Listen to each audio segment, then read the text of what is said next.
very good evening to you and welcome to this special edition of the County Baraza live from Mbita, Homa Bay County. A very warm welcome to our live audience here in Mbita and to all our viewers watching us from across the country. My name is Michelle Ngele Odhiambo from the Nation Media Group. This County Baraza is part of the Devolution Sensitization Week 2025, hosted by the Council of Governors in collaboration with the Homa Bay County Government. The county that will in just 6 weeks host the 11th National Devolution Conference right here in Homa Bay County. Now, devolved governance is a powerful tool of the 2010 Constitution, but for far too many Kenyans right now, there are questions of, is devolution reaching me? Is it really changing my life? And how is it impacting me? And so our guiding theme for this conversation this evening also happens to be the theme of this year's Devolution Conference. And that is devolution as a catalyst for equity, for inclusion, as well as social justice. Now, to open this conversation, I want to invite the people entrusted with governance in Homa Bay County, each one of them representing a diverse makeup of the vibrant tapestry that makes up the leadership of Homa Bay County. Ladies and gentlemen, please help me welcome Her Excellency Governor Gladys Wanga, the Governor of Homa Bay County. She is a trailblazer and the first female governor in Western Kenya. Governor, thank you so much for being here. Also with us today is Senator Catherine Muma. She is a member of the Devolution Conference Steering Committee, as well as a representative of the Senate Speaker, Honorable Amason Kingi. Senator Catherine Muma, thank you so much for being here with us. Also with us today is Honorable Beatrice Ogolla. She is a nominated senator representing Homa Bay County, the wonderful, wonderful work of oversight. Honorable Ogolla, thank you for being with us. A round of applause, please. And we also have representing the crucial role of members of County Assembly in oversight and ward level, Honorable Samuel Okomo Oking. He is the Homa Bay Deputy Speaker as well as the MCA of Rusinga Ward. We also have youth leader Jasper Kalia. He is a member of ODM from Suba North constituency. He will be representing the voice of the youth. A round of applause. And last but not least, Elkanah Sangoro Ogolla. He is a representative of persons with disabilities, advocating for dignity and access, as well as inclusion, especially in line with this year's Devolution Conference theme. Now to our panelists, ladies and gentlemen, thank you so much for being here with us. Governor, let's begin with you as we celebrate the milestones in devolution in this County Baraza. Devolution is about representation. But representation is also not just about presence. When you say you're the first female governor in Western Kenya, for you, what impact has that made? And how are you addressing the concerns around inclusivity under the devolved system of governance? Thank you very much, Michelle. And I want to take this opportunity to welcome everybody to Homa Bay, the Bay of endless potential. We are very, very honored that this year we will be hosting the Devolution Conference 2025. And this is not a small milestone, because the Devolution Conference is the space where all 47 counties and all stakeholders get to discuss the milestones that devolution has made. And it is the COG CEO who says that even the worst form of devolution is better than any centralized system. Imagine the days when all of us had to line up in Nairobi and say, please, could I have this for my village? Serikali's idea, mtukufu rais. Everybody had to line up to get just small development tokens. Devolution is the best thing. And significantly, we also are home of devolution in the way that Dr. Odhiambo Mbai, who was killed he was chairman of the Devolution Committee of the Constitution Review process, comes from Homa Bay. So we are also the home of devolution in that sense. Coming into the question of what devolution has done and inclusion. So when we came into government, I think it's a significant step that we actually have a woman sitting as governor. I think it shows the milestones we have made as far as inclusion is concerned, because many times it was believed that positions such as governorship could only be held by men. And that is why many times you find people saying, yes, sir, or His Excellency, not Her Excellency. It is not a vocabulary that they used to. But there was a question whether can women do as well as men in these kinds of positions. And I think that is the answer that we have given, not just to Homa Bay people, but to Kenya. We have done a lot as far as healthcare is concerned. We prioritized healthcare. We found our Faro Hospital with only one patient on 25th of August after our swearing in. Right now it is bustling. It is the place to go to as far as healthcare is concerned in the county. We put in a CT scan. We made sure our dialysis systems are working. We made sure our inpatient facilities were working. We made sure the facilities, our sub-county facilities, were up and running. And we've done about 120 facilities, completed them, and made sure they are functioning properly in the time that we've been in office. We have looked at water. We have done over 80 water projects, solar-powered boreholes in the time that we have been here. In terms of education, for the last 10 years, we had only completed 23 eye centers.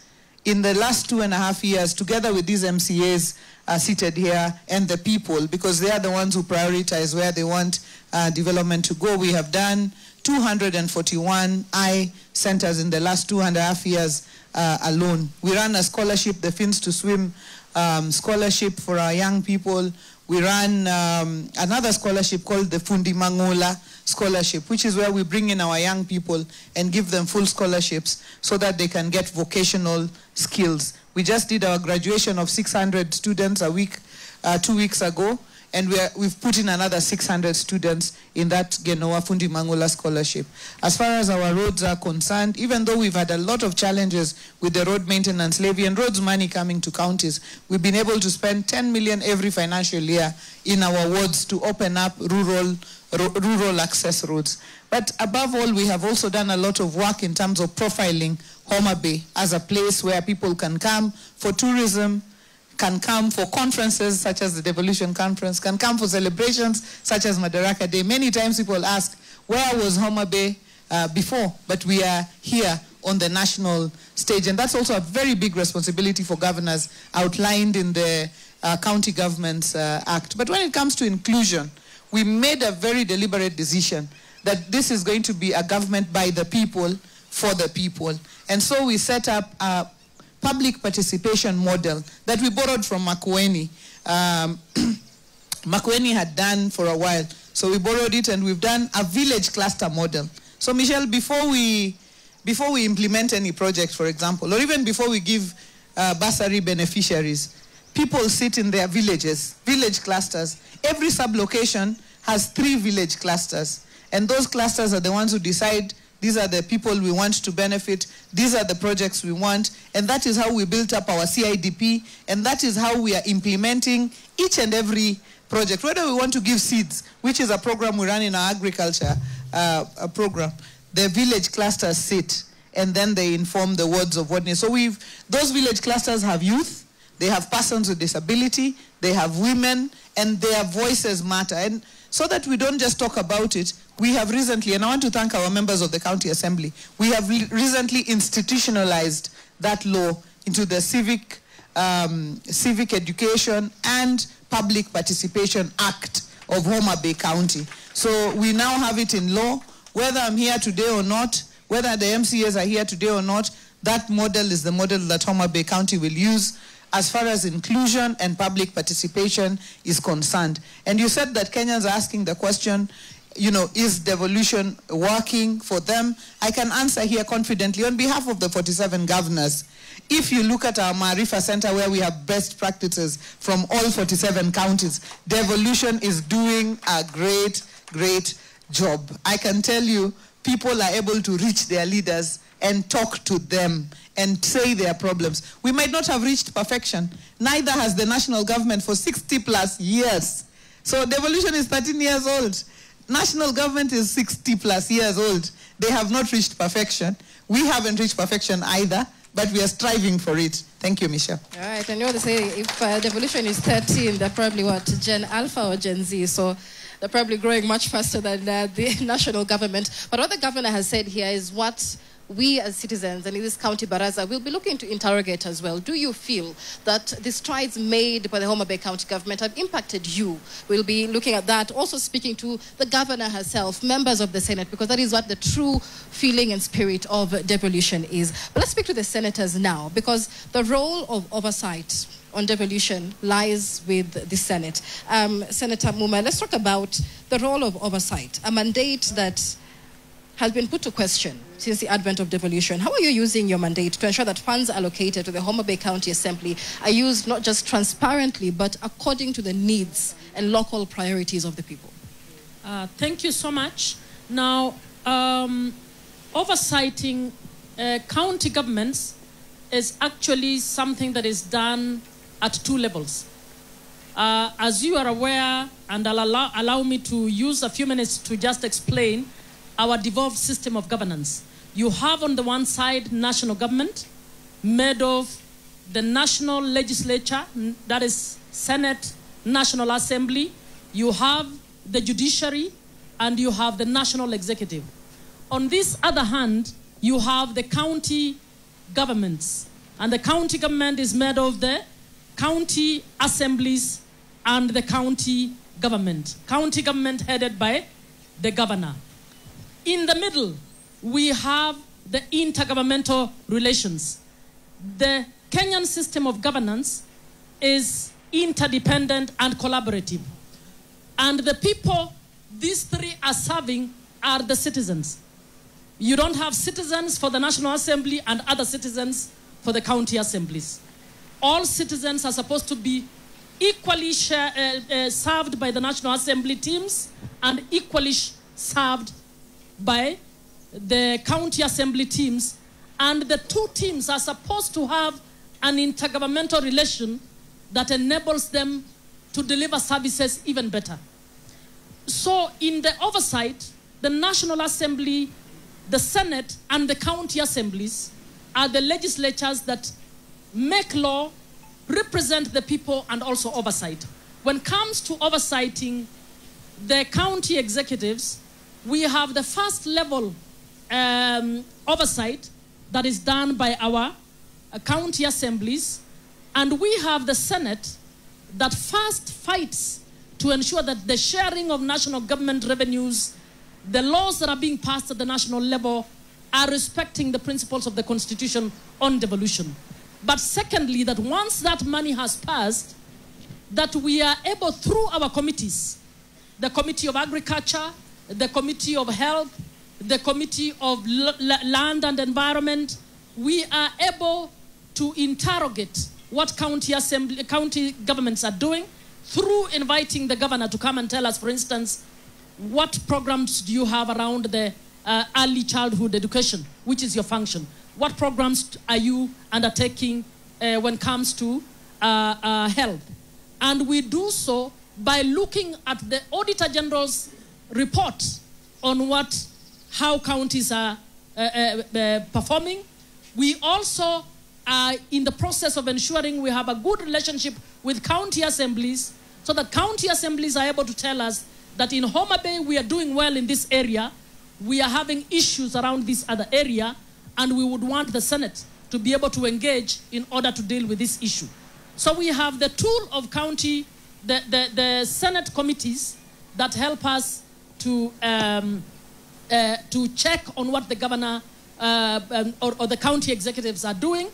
We are able to interrogate in such a way that if they are actually breaking the law, we even have the tool of impeachment, which usually will be initiated at the level of the county assemblies if they feel the governor is not delivering services properly. Normally the county assemblies will pass that, but Senate has to actually review, acts as a quasi-judicial review on that impeachment mechanism, and will either affirm or not affirm. So we have that double level for the county governments, and I feel, in fact, it's a better oversight process, even more comparable than the oversight that is given to the national government, because we have those two levels. Thank you very much. All right. Senator Ogola, I mean, we keep hearing, just like she says, about national and county functions overlapping. In your position of oversight, how are you ensuring clarity and alignment for effective service delivery within the several cadres of leadership in the county? I can tell members of the public that the county governments are distinct governments that are distinct in their nature, with functions that are enshrined in the Constitution as per Schedule 4. But what we are saying is that members of the public deserve some of these functions, whether from the national government or from the county government. And county governments have specific functions, as I've said, spelled out in Schedule 4, that were unbundled. There really should never be a conflict because the national government's functions are specific and the county government's functions are very specific.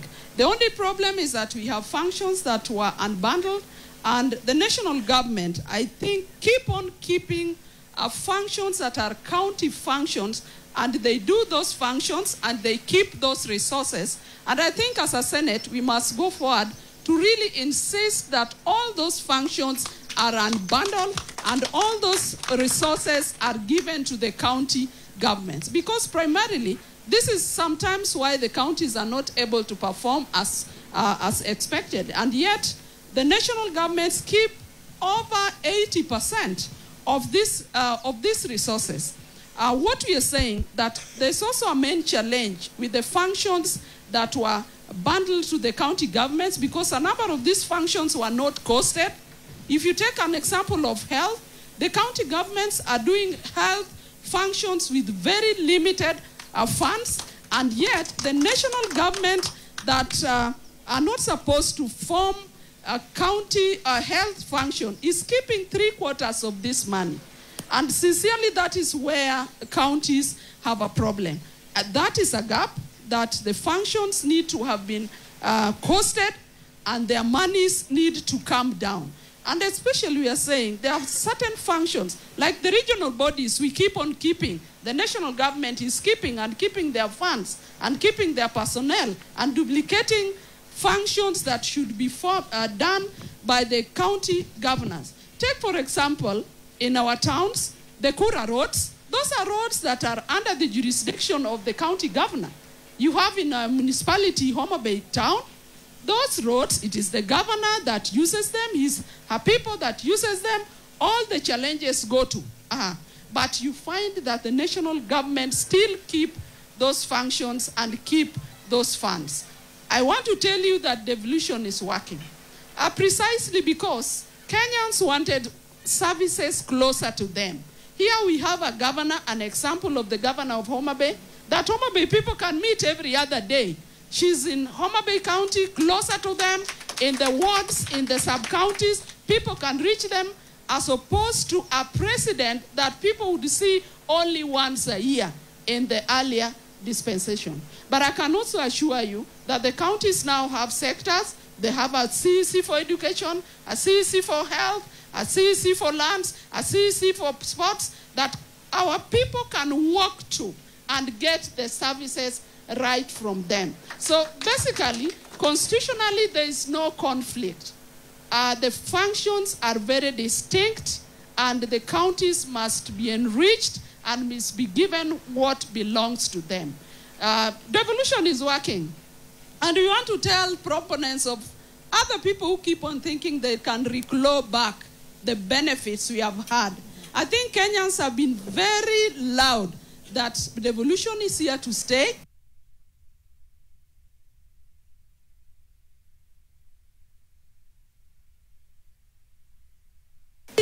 Classes being done, and that is what Kenyans wanted. So devolution is working according to me. And lastly, I want to say that the Senate and the other arm and the county governments are complementary in nature. What the Senate does, it is to complement what the county assembly does. The Senate and the county government are like a pair of scissors. We cut the same way, we give services the same way. One provides the resources, and once ensures implementation is taking place. Thank you. All right. So let's hear, yes, a round of applause, please.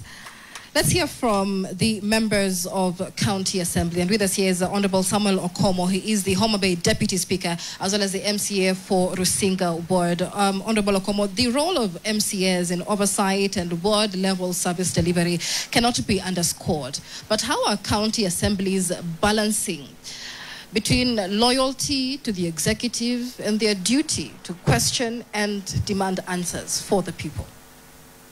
Thank you so much. As you've been told, I'm Honorable Samuel Okomo, MCA for Rusinga and Deputy Speaker of Homa Bay County Assembly. County Assembly is an important part of county government because they work with the executive to ensure that people get services that they need. One of our roles is making laws.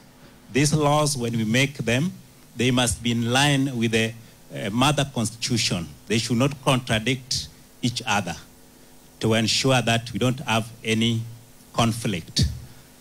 When we make laws, we make them based on the needs of our people. When Governor Wanga came to power, one of the areas where we had challenges was when you went to our schools, you could find that children at high level never had classrooms. Some of them were studying under the tree. So as an assembly, because when most contractors were given jobs, some of them did not have capacity. So to achieve our goal, we decided to make a law which allow labor-based, and we call it Ondoa Kaunda. And when we tried last time, it worked so well, and most of the work were done 100%. So that is one area that we have done very well by making laws. Another one is FIF, Facility Improvement Fund. Just as Senator Gola said, our health sector has been experiencing a lot of problems because from national government, we only get about 15% to run our health facilities. So we made a law to ensure that any money collected from that facility is retained there and used there for the improvement of facility. And since that one was started, we have seen a lot of improvement in our health facility. When you come to Mbeta here, now we are putting a mortuary parlor, which is wonderful. You go to Tomboya, we have eye department and other areas. So, and now when you go to hospital, you find that medicine are there. So when we make these laws, we make them for the benefit of our people. And another thing that we do, we are not pocketed because the executive have their distinct role. We as county assembly, we have our distinctive role. When we are at times, we invite the members of executive to ensure that they implement the budget as passed by the county assembly. So there is no, when it comes to that, we are not friends. We are only friends when implementation is done. This is the reason why you have seen there are a number of things that we can see on the ground. You can see health sector, education sector, roads are opened. So in a section where there is pocketing, that one cannot happen. But when you look at our county, we have achieved a lot of progress. It is also our role to ensure that when people are being appointed, it is the assembly which approves them. And they must meet the threshold of Chapter 6. They must be people of integrity, people who are tested. Because if you are not tested, in fact, you cannot even face this panel where our worker is, Honorable Majority Leader is. So you must squeeze to ensure that you are a material that can take care of the resources of Homa Bay County for the benefit of our people. We also play an important role in ensuring that the budget is passed according to the needs of our people. You've been told we have passed the public participation bill. So this one tells you that whatever we implement comes from our people.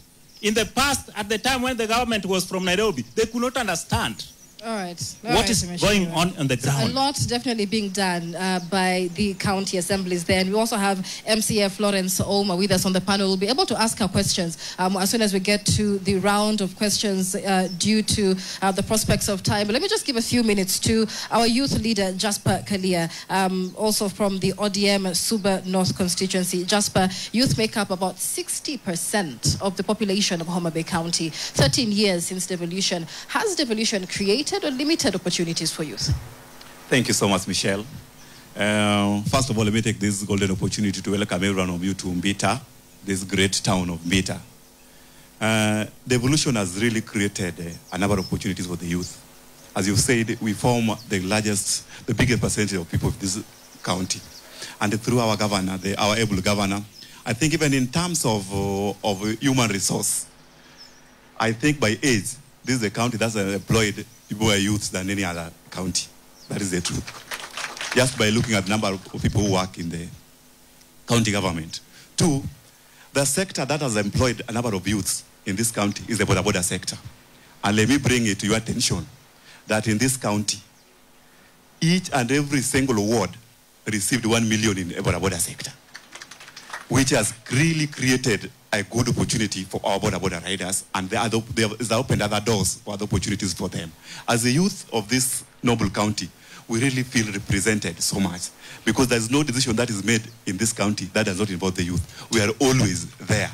We are involved in public participation. Each and every step, single step that is made in the county, the governor ensures that our youth are involved and our decision and our thoughts are taken into consideration. Thank you. All right. And very, very briefly also, Elkanah Sangoro. He is a representative of persons with disability, advocating for dignity and access for people with disabilities. Elkanah, access is really a big issue for persons with disability. What is that one policy change that you think will make persons with disability feel included in the Homa Bay County government? Okay, thanks, Michelle. I'm Elkanah Sangoro Gola from Rosinga Ward. The county of Homa Bay has done a very big initiative concerning the persons with disability. One, when people are forming the PMC within the ward, within the sub-county, within the county, disability, you must be represented there. The PMC, those are the project management committees at school, the IC, roads, facility, which is the hospitals. So this leadership of Gladys has done a lot to persons with disability. Two, before this leadership, the persons with disability within Homa Bay County, we have no forum. We have no forum where we can speak our issues, where we can send our grievance to the leaders. But as recently, we have those forums. That's why most of us are now involved in those committees. Three, before, we have no friendly, movable houses.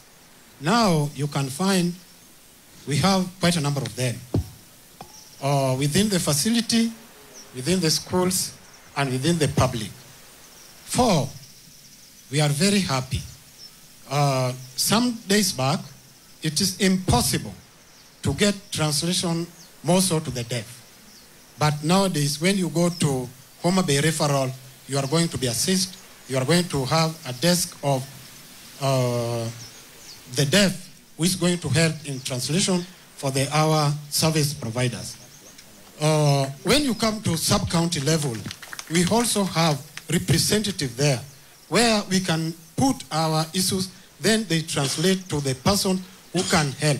The reason why I'm saying this, most of the community members, before they doesn't value persons with disability to be taken to education on capacity building.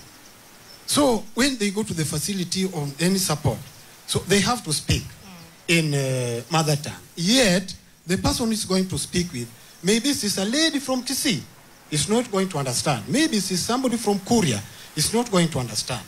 So we come up as the persons with disability and we approach the sitting government to help us on how we can be accessed in most of the areas.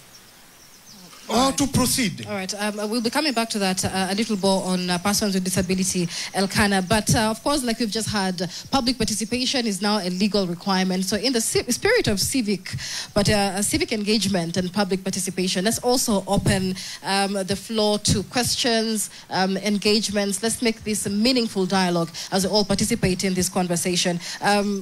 We invite sharp, specific questions, comments, and answers. Please keep it at least under 1 minute and address it to a specific person on the panel so we can all get our answers. So let's begin with the first 5 questions, please.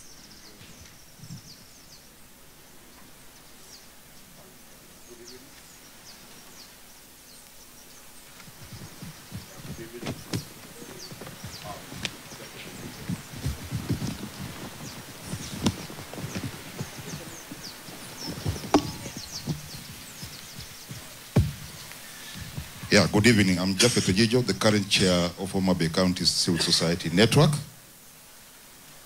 I confirm that Homa Bay County has institutionalized social accountability in Homa Bay County through the public relations model, and it goes currently with the theme that we are. But I have a specific question for the senators and the members of the county assembly. Section 9. 1 and 2, especially 2, gives you a very clear, elaborate way on how you can do the representation. But when it comes to Article 185 of the Constitution, and I'll be specific, Article 185.3, it says, a county assembly, while respecting the principle of separation, do you see how it is coded? It may oversight the executive. Can you interpret for me the word may so that I know, does the MCAs have that role of oversight really, or it is just a may? Thank you. That's a very good question. Let's take our second question, please.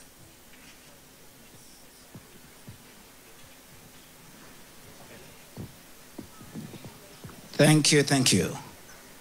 I am Pastor Paul Odhiambo Misaki and also an education officer.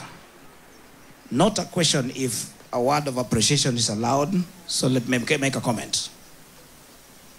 I want to appreciate our governor and devolution, which is being implemented through her on 4 accounts, quick ones. Number 1, when she said that through this devolution today, we have a lot in education and building of the I-classes. My MCA for the area, Mr. Nuro Dongo, thank you. Before I became education officer, when I came to your office and asked for the building of I school in Kombe as the head teacher, through you and from the governor, today that building is standing at Kombe, and when I come back, I feel good. Madam Governor Nura, thank you. Number 2, I'm about 50 years old now. For the over 49 years before I became around 50, there was no road. There was a road to South which you could not access when it rains. But for the first time, Madam Governor, I went home and reached my home through a road when it rained that day. And I didn't leave the vehicle on the way. Courtesy of devolution and your implementation of devolution. I know politics is there. People will speak. They'll talk every time. Those who are aspiring will say things. But through you, today, I can reach Usungu School in Usao because devolution is working and we have a road in Usao. Number 3, everybody likes a share. And finally, sir. Usao, finally, we have at least somebody in the county government from Usao. And lastly, I'm a part of the board, Matters Health. I'm part of the Usao Health Center board.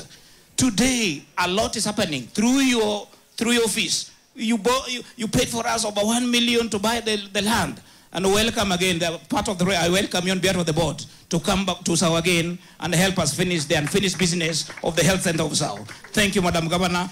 Devolution working. God bless you all. I appreciate. Thank you, sir. Let's take our third question. Comment, please.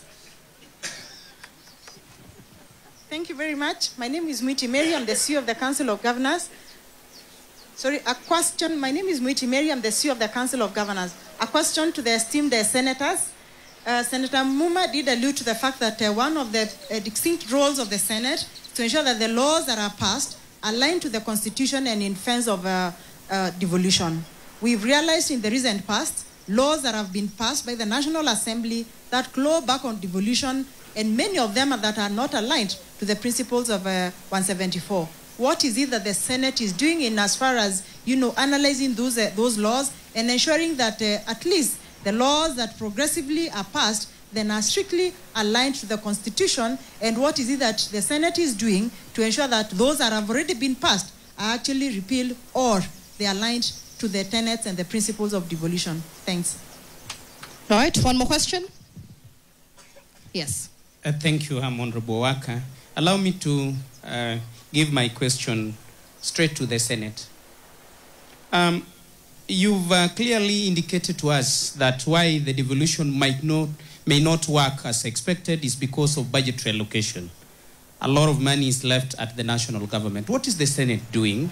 Because all the monies that the national government are actually utilizing are budgeted for. Yet you as the Senate know very well that they are budgeting and utilizing what does not belong to them. For example, a huge allocation in health sector, and yet you still allow them to appropriate those funds and utilize them in that nature. Lastly, to the Senate, on the issue of, we know that wards are the only devolved units, yet that is recognized in the Constitution.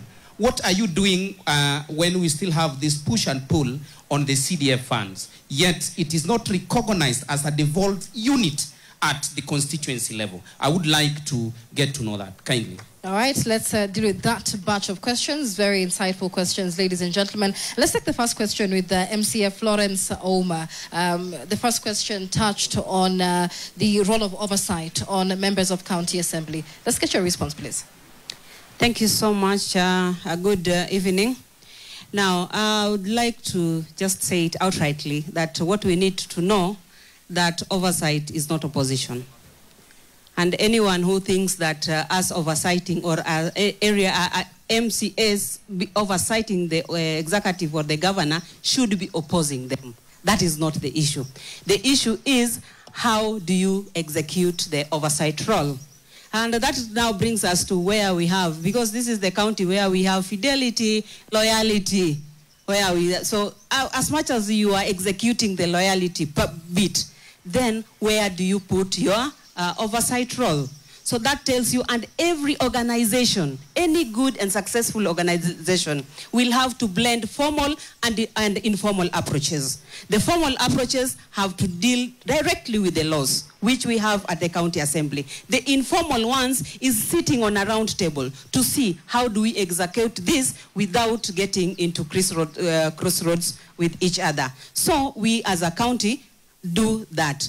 The other thing that was said is that in separation of power, that the county assembly may. I'm glad that it is from this county where we say may and should be and the people shall, underline the word shall. You see that? So that is what we get. You see, as much as you don't read the Constitution in part. With the lawyers in the House will tell you that you read the Constitution in relation to other articles, so that you get what is there in what you do. Otherwise, the county assemblies were put in place to do that oversight, and that is what is done. And if they don't get into conversation with the executive, then even the rules that are passed will not be implemented well, and that may jeopardize the re-election of the entire team. Thank you. All right, so we had a lot of questions, and clearly many Kenyans want to hear from the Senate, the one tasked with the role of oversight. So the two lady senators, let's begin with Senator Muma. Which question are you taking? Thank you very much. The question on whether MCS may, I think that was further clarified in the County Governments Act in terms of the functions of the county assemblies. And the county assemblies, even if that law was not written, has an inherent function as a legislature to actually oversight, and I think they presented very well, indicated how they ensure that the budget is equitable, I believe they ensure that at least some development is going to their locations, to all locations of their wards. And thereafter, as they said, they are only friends with the executive if delivery is happening. That is oversight. And by the way, if they didn't do that, they will be sent home. Choice around oversight. On the issue of laws that are being passed by the National Assembly that are unconstitutional, this is something that the Senate fights all the time. When the National Assembly passes a law with provisions that are unconstitutional, when it comes to the Senate will always raise an issue and indicate that this particular clause and this other clause is in violation of the Constitution, is in violation of devolution. So we usually will raise concern.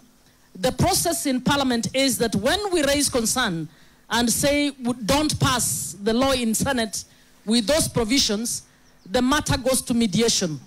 And in mediation, we will be discussing within a committee made of members of the National Assembly and the Senate to ensure that the law is aligned. But when we have instances, few instances, when a law has been passed without being brought to the Senate, I'm sure if you do your search, you will find we have quite a number of laws that have been taken to court and embargoed on the basis that they are unconstitutional. My take is that I'm hoping that the National Assembly members can admit that we have devolved governance, can agree to actually pass laws that align to the Constitution so that we stop wasting monies on legal fees, arguing things that they actually know they should not be happening. So I would want to suggest that that happens. Apart from that, in our oversight role in the committees, I know we have pointed out, and my committee, that is the Committee on Devolution and Intergovernmental Relations, has, for instance, pointed out a number of currently existing laws that existed before 2010 Constitution, and there are over 100 laws that are unconstitutional that we are asking must be repealed, and we are trying to work towards that. Last year, December, the IGRTC, the Intergovernmental Relations Body, actually gazetted a number of parastatals, for instance, that are supposed to be wound up. Why? Because they are still existing and yet they have county functions. That was after pressure from the Senate telling them we cannot 13 years down the line have a parastatal that is carrying out a function that Governor Wanga should be carrying out. The funds in those parastatals must be added to the equitable share of counties in order for the counties to actually carry out those functions. And this was done, by the way, even before, in the first 5 years of devolution. We had a report by Honorable Abdikadir that actually identify all the parastatals in the country that have county functions. And that report advised that we need to dissolve, to actually wind up all those parastatals so that that money that is with those parastatals goes to the counties in order for them to carry out functions. But since 2013, we have had resistance in fully implementing the Constitution by the National Assembly, by also the national government, and we keep asking that I hope they can come on board. Kenyans can also help us to make the case that they need to fully come on board. For instance, I don't know why we pay the highest amount to one hospital called Afya House when we have hundreds of hospitals across Kenya that are actually providing services to the people. They don't have funds. But the funds that go to the hospital called Afya House is way huge comparable to the real spaces that are supposed to be delivering services. That is a conversation that should not just be in Parliament, that should also be among the citizens. Thank you very much. Senator Ogola, very briefly, because many questions were addressed to the Senate. Yeah, very briefly, on the laws that are not aligned to devolution, I think it is in records, even the Supreme Court has made a declaration on a number of unconstitutional laws that we have in this country. And I think the Senate does so much to ensure that what belongs to the counties are duly given.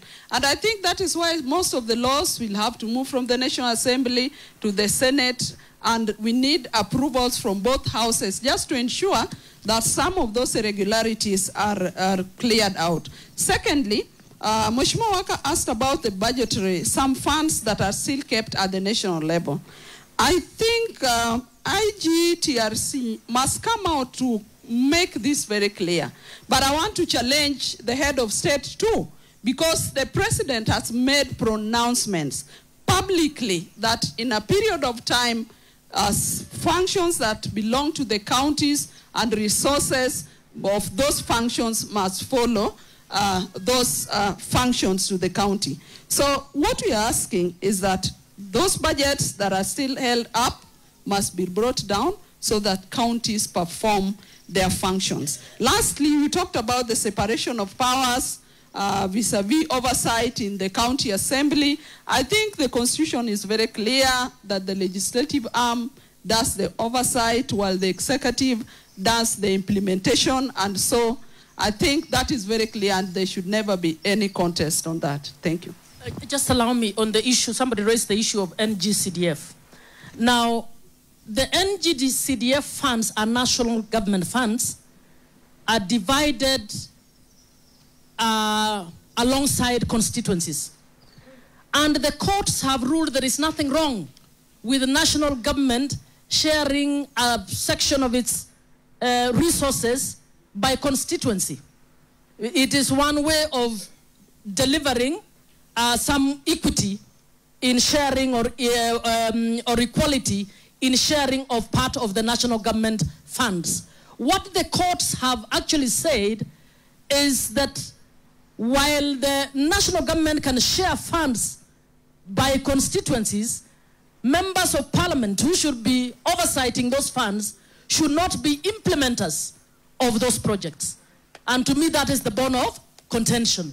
So in fact, even the bill that they are bringing, I wish that bill was about giving members of parliament the ability to implement, because they want a constitutional amendment.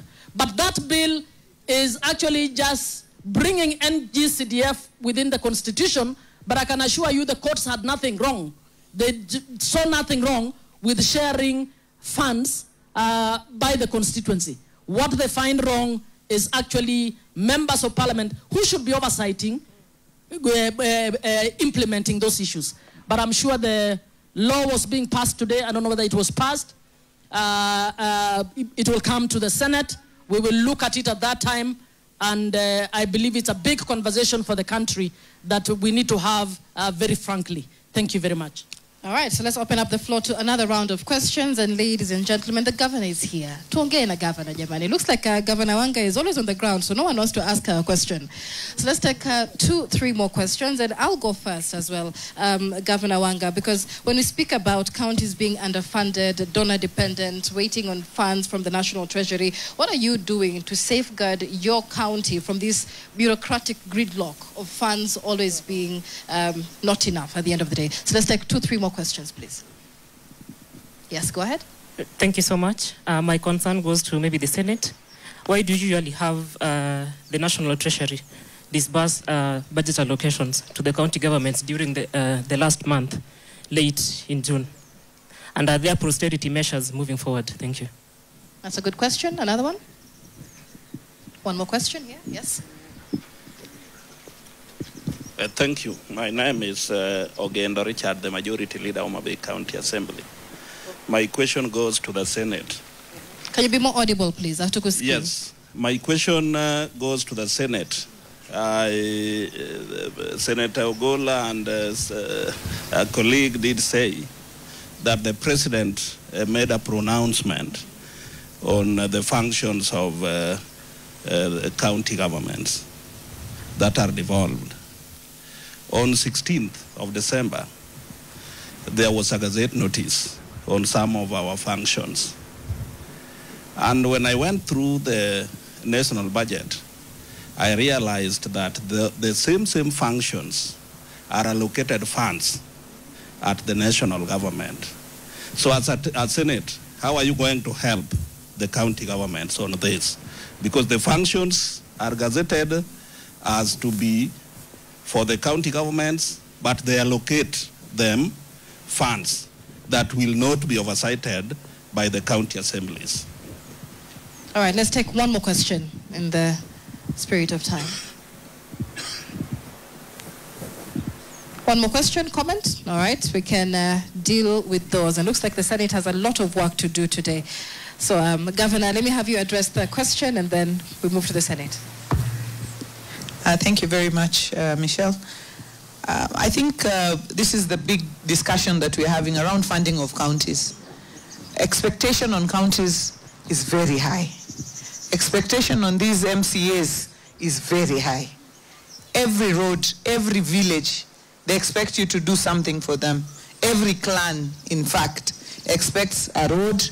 After you give them the road, they expect water. After you give them water, they want you to do for them agriculture. After every village.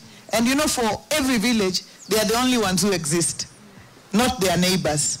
So that pressure and that expectation cannot be met by the kind of funding coming to counties at the moment. If you look at the requests that counties made, in terms of, once we looked at the functions the majority leader is talking about, the ones that were unbundled and given to counties. The money coming to counties should not be less than 536 billion. That is the money that can help us to cover all the functions that were unbundled. But you see, this money is still at the national government. It is still being budgeted in Nairobi.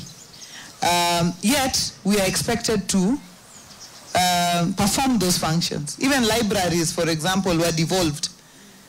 The money was never brought, yet the staff, everybody has been brought to you. You're told, this is unbundled, this is yours.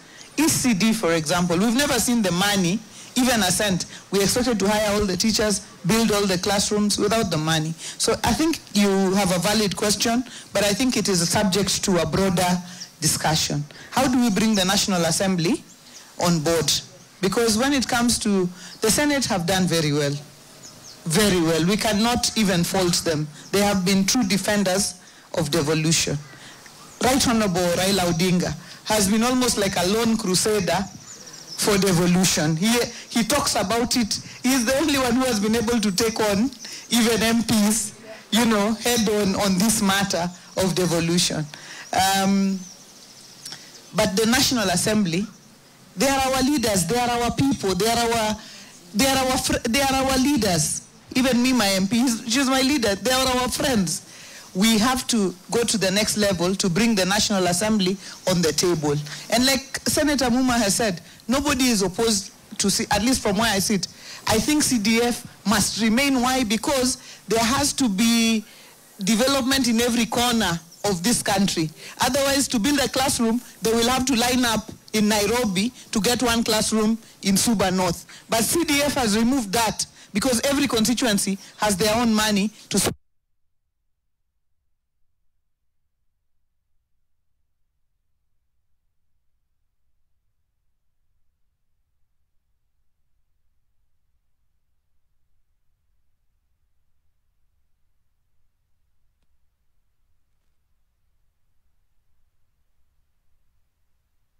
Like our own source revenues and so on, but they are just not enough to implement the functions that we have. All right. Let's begin winding up very quickly. Looks like you have a problem with our sound. Please address the question. I would like to, in 1 minute, talk about the expectations that the governor has talked about vis-a-vis the disbursement of funds, especially too late.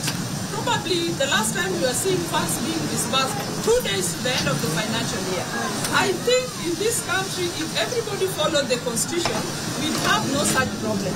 Because it is very clear, the rule is very clear that by 15th of every month, counties should be able to get their monies every month. And lastly, on the duplication of functions, we want to call upon the controller of budget, the Auditor General. Why do we allow functions that are of another government to get to another government? But we want to remind Kenyans that in this country, there are people who did not want devolution.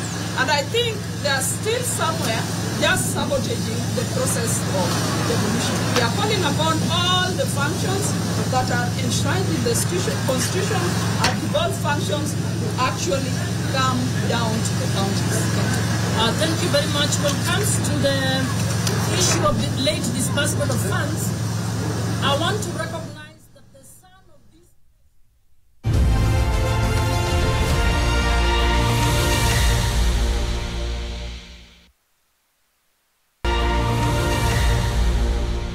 In my view,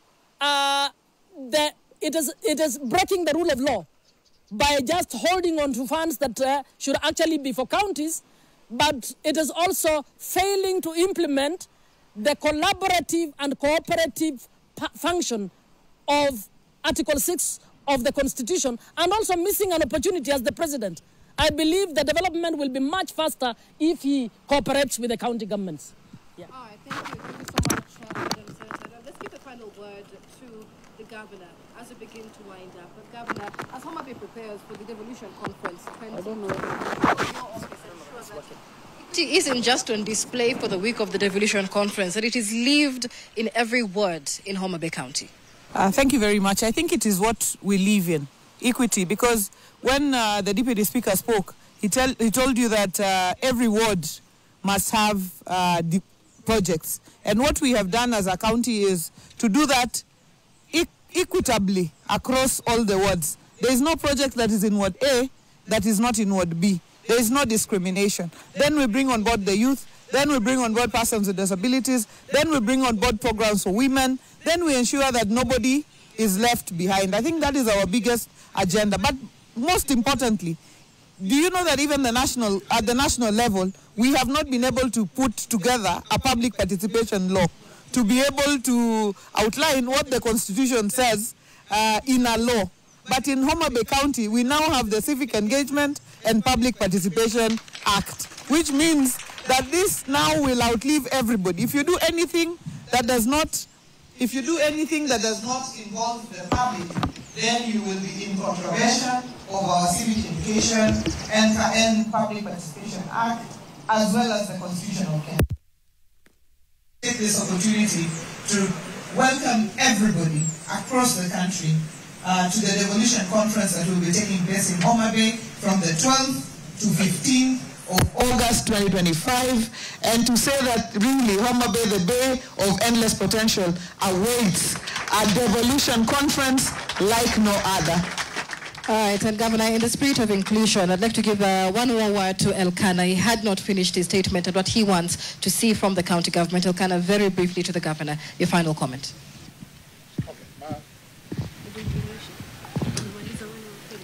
Yes, my last remarks is inclusivity within the Homa Bay County.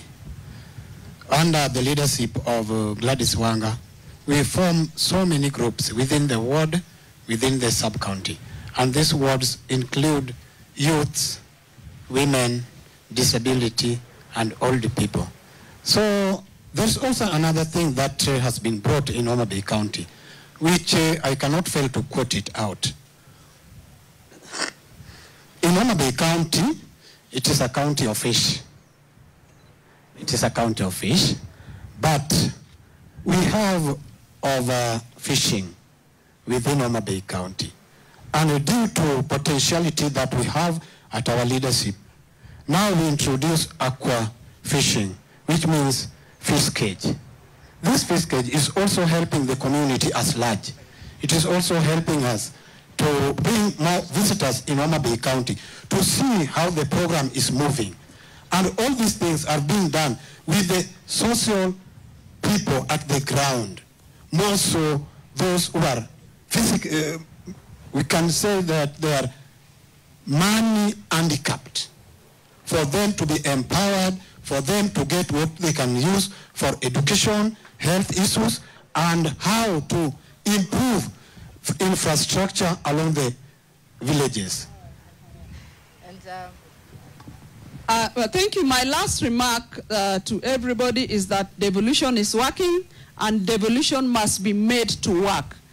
I call upon everybody to support devolution, including the national government outfits. Let's support devolution, because if the counties work, all parts of this country will achieve the equitable development that we are looking for. Thank you and welcome to Homa Bay in August.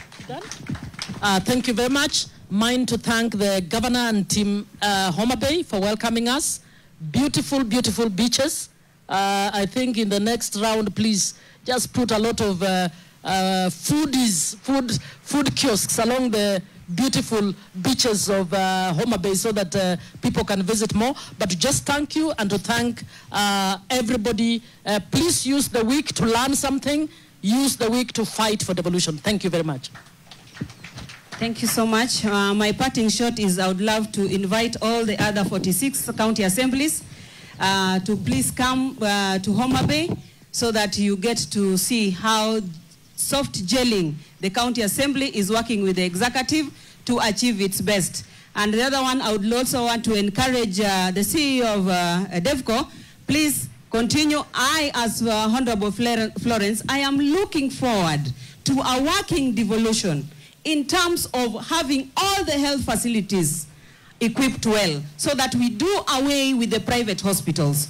All the employees be treated in county government hospitals, so that in case of any referral, then the referrals be done to government hospitals, so that we achieve the best. All employees, up to the governors and MCS, their siblings and everything, be treated in government facilities. Otherwise, thank you so much. Honorable Okomo, very briefly. Your final comment. Thank you very much. I want to assure you that as County Assembly of Homa Bay, we are committed to making relevant laws that will benefit the citizen of this county. And I want to tell you that we are a united team, no fighting. Our goal is to serve our people. And we welcome you to, I want to thank the devolution team for having chosen Mbita for this pre-devolution conference. We have good facilities in Rusinga, in Mbita. Welcome anytime. Thank you very much. All right, Honorable. Thank you. Thank you so much. In the spirit of time, ladies and gentlemen, allow me to wind up this conversation and give a round of applause to our panelists. Her Excellency Governor Gladys Wanga, Governor of Homa Bay County, Senator Catherine Muma, who is a member of the Devolution Conference and also representing the Speaker of the Senate, Honorable Amason Kingi. Also with us is nominated Senator Honorable Beatrice Ogola, MCA Samuel Okomo, who is the Homa Bay Deputy Speaker, and MCA for Rusinga Ward. Also with us is MCA Florence Homa, Youth Leader Jasper Kalia, as well as Elkana Sangoro, who is representing persons with disabilities. Ladies and gentlemen, thank you all so much for making this possible, and thank you for your active participation for this county baraza. If there's anything we've learned today, is that inclusivity really isn't a favor. In this era of devolution, it is a right.